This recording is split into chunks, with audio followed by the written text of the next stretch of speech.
Intro: The Black Basta ransomware gang has partnered with the QBot malware operation to spread laterally through hacked corporate environments. Drawback: 1. It cannot open files stored on your computer. Previously functional files now have a different extension. 2. A ransom demand message is displayed on your desktop. Cybercriminals demand payment of a ransom, usually in bitcoins, to unlock your files. 3.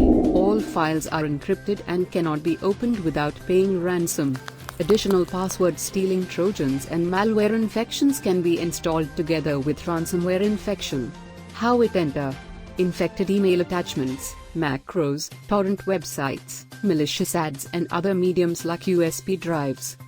How to protect system from: install RAM Antivirus. If your computer is infected with ransomware, we recommend running a scan with RAM Antivirus for Windows to automatically seliminate this ransomware.